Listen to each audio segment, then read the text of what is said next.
নমস্কার বন্ধু, সম্বাস কুকিং এ আপনাদের স্বাগত। আজকে আমি রান্না করব একটা নিরামিষ তরকারি। সেই জন্য কড়াই গরম বসিয়ে দিয়েছি। দিয়ে দেব আমি কিছুটা জিরে আর ধনে।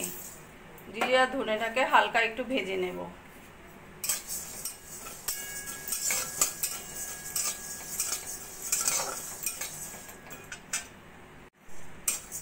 মশলাটা আমি ভালো করে ভেজে নিয়েছি, বেশ সুন্দর একটা ভাজা গন্ধ বেরিয়েছে। এবার আমি মশলাটা তুলে রাখবো। ওই কড়াইয়ের মধ্যেই দিয়ে দিয়েছি তেল। দিয়ে দেবো কালো জিরে ফোড়ন, আর দিয়ে দেবো 1 চামচ গ্রেট করে নেওয়া আদা, 4-5টা চিড়ে নেওয়া কাঁচা লঙ্কা। যে সবজিগুলো কেটে নিয়েছি তার কিছুটা এখানে দিয়ে দেবো।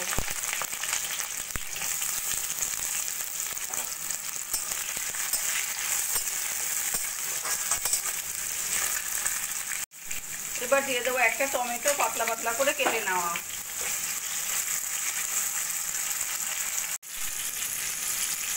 দিয়ে দেবো পরিমাণ মতো নুন, হলুদ আর জিরের গুঁড়ো।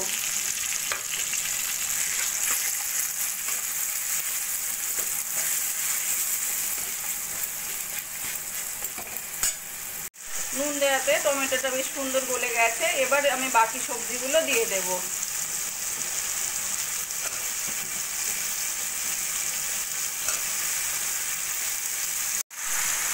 এবার সব সবজিগুলো মশলার সঙ্গে মিশিয়ে নেব।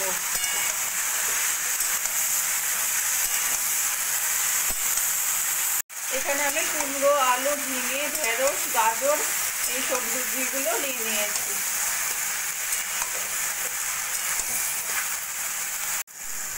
বন্ধুরা, আমার রান্নাটা যদি ভালো লাগে প্লিজ লাইক করবেন আর কমেন্ট করে জানাবেন কেমন লাগলো। আর আমার চ্যানেল যদি নতুন হয়ে থাকেন সাবস্ক্রাইব করবেন প্লিজ।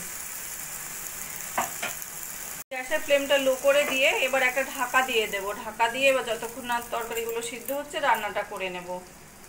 তরকারি ঢাকা দিয়ে আমি 5-7 মিনিট মতো রান্না করে নিয়েছি লো ফ্লেমে। এবার আমি ঢাকাটা নামিয়ে নাড়াচাড়া করে দেখে নিচ্ছি।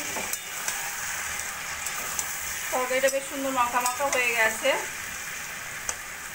আর সব সবজিগুলো সিদ্ধ হয়ে গেছে খুব সুন্দর।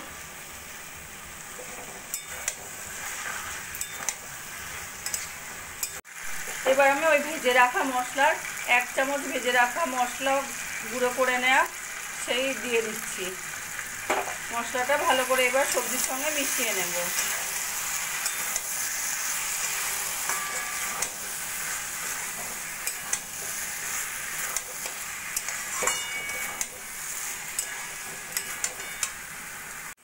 মশলা সবজির সঙ্গে ভালো করে মিশিয়ে নিয়েছি। এবার আমি গ্যাসটা বন্ধ করে দেব।